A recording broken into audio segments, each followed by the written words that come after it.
So guys हम हाजिर है अपने चैप्टर नंबर 3 के साथ फ्रॉम क्लास 10th। आज हम सपोर्टिंग मटेरियल के कुछ क्वेश्चन करने वाले हैं। ठीक है, सपोर्ट मटेरियल आपके लिए बहुत ज़्यादा ज़रूरी है। अगर आप बोर्ड के एग्ज़ाम उठा करके देखो 10th के जो बोर्ड के एग्ज़ाम आएंगे उसमें आपको सपोर्ट मटेरियल के बहुत सारे क्वेश्चन मिलने वाले हैं। इसलिए मैंने सोचा कि सपोर्ट मटेरियल के कुछ क्वेश्चन को कवर किया जाए। देखो, आप आर डी शर्मा भी कर सकते हो, but R D Sharma support material में बस इतना फ़र्क है कि आर डी शर्मा में आपको बहुत सारे क्वेश्चन मिल जाएंगे, लगभग 100 से अबव मिल जाएंगे और 150 भी हो सकते हैं। एक ही क्वेश्चन को बार बार देता है। वहीं अगर आप सपोर्ट मटेरियल से करते हो, सपोर्ट मटेरियल सबसे अच्छी बात है कि सीबीएसई उसको इशू करती है, तो जिसके कारण जो क्वेश्चन होते हैं वो वही आते हैं जो एग्जाम में आते हैं। तो मैं आपको बोलूँगा, अगर आपको 90 प्लस लेके आना, 90 क्या 95 प्लस भी लेके आना, तो आप सपोर्ट मटेरियल को प्रेफर करें सबसे पहले। और अगर आपका सपोर्ट मटेरियल बच जाता है, आपको और प्रैक्टिस करनी है, देन आप आर डी शर्मा स्टार्ट कीजिएगा। ठीक है, तो हम करते हैं चैप्टर नंबर 3 के साथ स्टार्ट करते हैं सपोर्ट मटेरियल का। तो देखो, पहले क्या क्वेश्चन क्या रखा आपको, if the line given 3x plus 2ky equal to 2 and 2x plus 5y equal to 1 are parallel. आपको ये चीज़ें बता रखी हैं आपको कैसे करके सॉल्व करते हैं। अगर आपने इंट्रोडक्शन देखा होगा तो मैं यहाँ पर, अगर आपने इंट्रोडक्शन नहीं देखा तो सबसे पहले जाइए और इंट्रोडक्शन बहुत ज़रूर देखिए और बहुत अच्छे से और ध्यान से देखिए। ठीक है, क्योंकि वहाँ से आपका मार्क्स का बनता है और वहाँ से ये सारे के सारे क्वेश्चन होने हैं। ठीक है, तो देखो पहला वाला क्या बोल रखा है, यहाँ पे पैरेलल लाइन बोल रखी है। तो हमने इक्वेशन बनाई थी, याद है, a1 अपॉन में a2 एंड b1 अपॉन में b2 एंड c1 अपॉन में c2। और हमें पता है क्या होता है यहाँ पर, जो b1 अपॉन में b2 c1 अपॉन में c2 इक्वल नहीं होता। ठीक है ना, किसमें, पैरेलल लाइन में। तो देखो यहाँ पर लिख लेते हैं, a1 कितना होगा आपका 3 हो जाएगा, a2 कितना हो जाएगा आपका 2 हो जाएगा, b1 किधर आपके पास, ये 2ky हो जाएगा, कितना हो जाएगा, तो ऐसे लिख देते हैं 2k, और b2 कितना हो जाएगा यहाँ पर ओनली 5, यहाँ पे कितना आ गया 5। तो यहाँ पे क्रॉस मल्टीपल कर दीजिए, ये हो गया 15, ये कितना हो गया 4k, और यहाँ से कितना आ गया 15 अपॉन में 4, तो k की वैल्यू आ गई। तो पहला क्वेश्चन बहुत ज़्यादा इजी था। अब दूसरा क्वेश्चन देखिए क्या कहना चाहता है। दूसरा क्वेश्चन कहना चाहता है, x की दे रखा a और y दे रखा b is the solution of the equation x minus में y2 और x प्लस में y, x प्लस में y equal to 4, then the value a and b are the respective. तो बहुत इजी क्वेश्चन है, कुछ नहीं है यहाँ पर, बिना फालतू में दे रखा है x माइनस में y 2 दे दिया और x प्लस में y कितना दे रखा है 4। तो यहाँ पर देखो क्या दे रखा है, x की जगह a और y की जगह b, तो कितना आ जाएगा a, सॉरी मिटाना पड़ेगा अब, तो यहाँ पे क्या लिखेंगे हम, a माइनस में b इक्वल टू में 2 और a प्लस में, प्लस है ना, y इक्वल टू में 4। तो यहाँ पर एलिमिनेशन मेथड लगा लीजिए। एलिमिनेशन मेथड मैंने बता रखा है आपको बुक्स में, सॉरी यहाँ पर b आएगा, है ना। तो ऐसे देखो b से b कट गया, क्रॉस आउट हो गया, ये आ गया 2a इक्वल टू में कितना आ गया 6, तो a यहीं पे रहेगा और 6 अपॉन में 2 यहाँ पे जाएगा, तो a की वैल्यू आपके पास आ रही है 3। ठीक है ना, तो a की वैल्यू जब आ गई तो आप b की वैल्यू निकाल सकते हैं।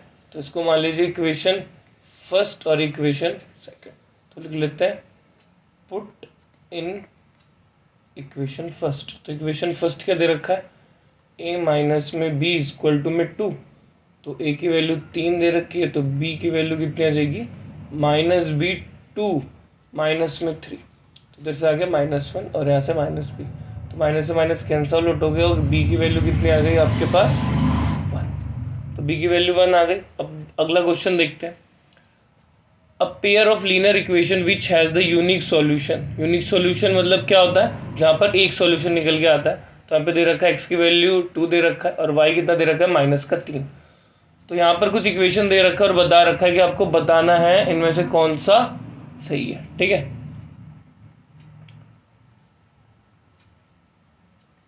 तो यहाँ पे क्या दे रखा है, पहला x प्लस में y इक्वल टू में 1, यहाँ पे शायद मेरे ख्याल से -3 था। ठीक है ना, और यहाँ पे दूसरा क्या दे रखा है 2x 3y इक्वल टू में -3।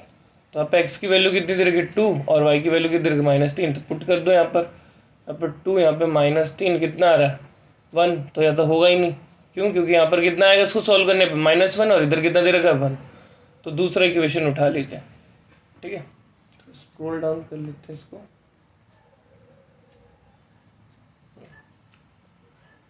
अब कितना दे रखा दूसरा वाला?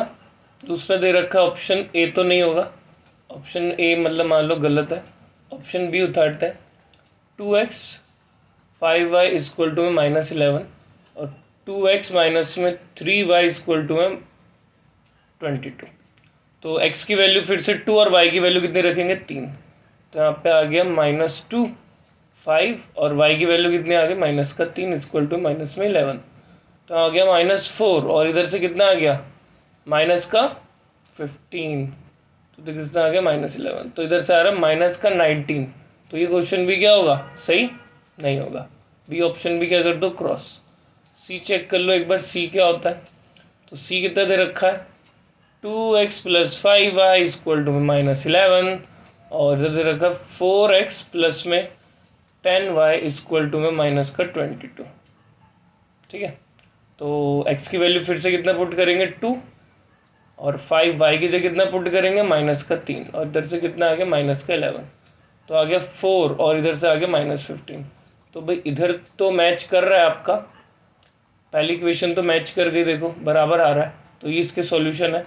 और इसमें भी देख लेते हैं, यहाँ पे कितना रख दिया हमने ओनली 2 और यहाँ पे 10 और इधर से भी कितना आएगा आपके पास -3 और इधर से कितना आ गया -22।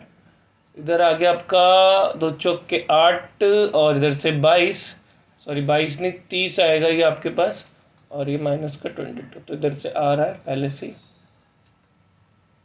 तो ये आपका आंसर आ गया। तो ऑप्शन कौन सा आपके? बिल्कुल सी ऑप्शन क्या एकदम सही है। ठीक है, तो ये करने की जरूरत नहीं है। फोर्थ देखिए, फोर्थ क्या कहना चाहता है। फोर्थ के लिए हम थोड़ा और नीचे स्क्रॉल डाउन कर लेते हैं, पेज है यहाँ पर, चलो आ जाएगा फोर्थ क्वेश्चन, देख लेते हैं यहाँ पर। देखो फोर्थ क्या दे रखा है यहाँ पे, x की वैल्यू कितनी दे रखी है 3 और y की वैल्यू कितनी दे रखी है 4 और आपको क्या बताना है x इक्वल टू में y। तो यहाँ पर आपको क्या बताना है, एरिया फॉर्म बाय दो, ये तीनों लाइन है, एक कौन सी एरिया फॉर्म कर रही है। ठीक है ना, तो यहाँ पर एक लाइन नहीं सीधी हो रही है,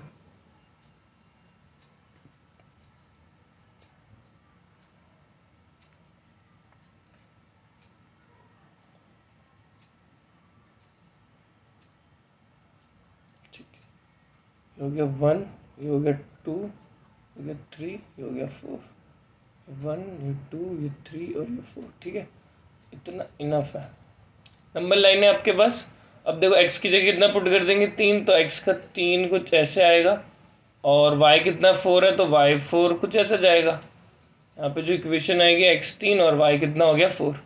अब यहाँ पर देखिए x है, x और y x बराबर में y है, तो अगर मैं x1 रखूंगा तो y भी 1 आएगा, x2 रखूंगा तो y भी 2, मतलब यहाँ पर जो x है वहाँ पे क्या है y है।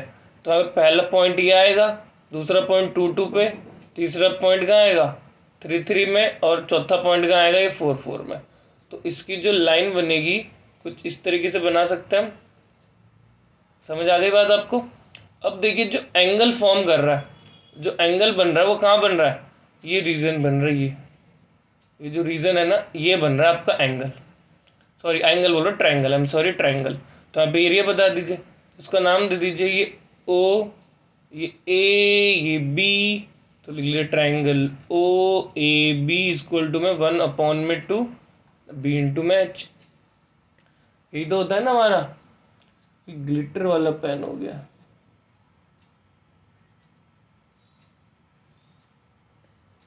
हाँ, तो 1/2 बी इंटू में एच। ठीक है, तो देखिए यहाँ पर इसकी जो ब्रेथ है वो कितनी आ रही है, 1 आ रही है 3 से 4 के बीच में, तो यहाँ पे लिखेंगे 1/2 और ये 1 हो जाएगा।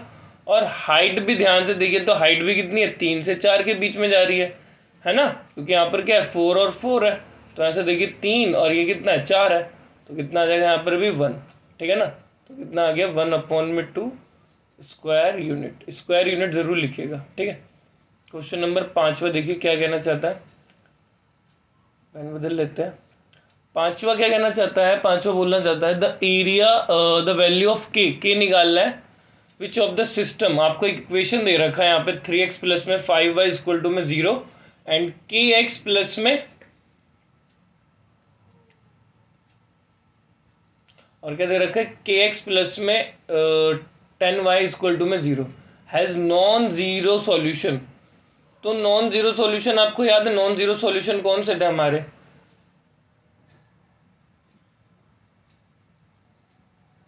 ऐसे रख लेते हैं। तो नॉन जीरो सॉल्यूशन क्या है आपके पास, हमने 3 पढ़े थे, एक तो ऐसे यूनिक सॉल्यूशन, और एक क्या पढ़ा था, लाइन के ऊपर लाइन, और एक ये पढ़ा था। तो ये है हमारे नॉन सॉल्यूशन। तो नॉन सॉल्यूशन नहीं होने चाहिए, हमें किस में बताना है आपका ये, मतलब बाकी दो में, एक यूनिक सॉल्यूशन बताना है और एक मैनी सॉल्यूशन बताना है। तो बताते हैं यहाँ पर, तो देखिए क्या होगा, यहाँ पर यूनिक सॉल्यूशन निकालते हैं। तो unique solution a/a2, b1/b2 and c1/c2। तो यहाँ पे क्या था, पहले वाला क्रॉस था, ठीक है। तो a1/a2 देख लेते हैं एक बार। तो एक ये वाला था जहाँ पर हमारा इंटरसेक्टिंग लाइन होती है, और एक क्या होता है हमारा कोइंसिडेंट लाइन होती है, ठीक है ना। तो हम कोइंसिडेंट वाली लाइन क्या थी, a1/a2, b1/b2 and equal to c1/c2। दोनों केस से निकाल के देख लेते हैं। तो सबसे पहले देखो यहाँ पर क्या दे रखा है, a1, यहाँ से निकाल के देखते हैं, a1 से निकाल के देखते हैं। यहाँ पे 1 सॉल्यूशन आएगा आपके पास, और इधर से क्या आएगा, मैनी सॉल्यूशन। पता है ना आपको, इंट्रोडक्शन देखो सब समझ आ जाएगा। a1 कितना दे रखा है, 3 दे रखा है a1, और वहीं आपका a2 दे रखा है k, और वहीं b1 कितना दे रखा है 5, तो b2 कितना दे रखा है 10। तो ऐसे इसको काटो 2, तो यहाँ पे नॉट इक्वल का निशान होता है। तो k जो आ गया नॉट इक्वल टू 6 आ गया, ठीक है ना। एक बार यहाँ पर निकाल के देख लेते a1 में। यहाँ पर a1 कितना दे रखा है आपको, फिर से 3 दे रखा है, a2 कितना दे रखा है आपके पास, k दे रखा है, और यहाँ पे b1 कितना दे रखा है आपके पास 5, एंड b2 कितना दे रखा है आपके पास 10। तो यहाँ पे c1 है 0 और इधर भी 0, तो है ही नहीं। तो यहाँ से भी इसको 2 से कर दीजिए, और ये कितना आ गया फिर से 6 इक्वल टू में k। तो यहाँ पर मेरे ख्याल से मैंने सॉल्यूशन वाला ही सही है एक तरफ से, क्योंकि यहाँ पे k की ये k दे रखा है 6 equal to not value of k, मतलब k जो 6 है वो k की वैल्यू नहीं होगी, क्योंकि यहाँ पे नॉट इक्वल का निशान है। तो मेरे ख्याल से ये मैन्यू सॉल्यूशन वाला एकदम सही है, ठीक है। आई होप आपको क्वेश्चन बहुत ज़्यादा अच्छे से समझ आया होगा, और ऐसे ही हम 5-5 करके सीरीज निकालेंगे और पूरा का पूरा सपोर्ट मटेरियल कवर करेंगे, ठीक है। तो चैनल को लाइक एंड सब्सक्राइब जरूर कीजिएगा, और चैनल के साथ बने रहिए। तो मिलते हैं नेक्स्ट वीडियो में।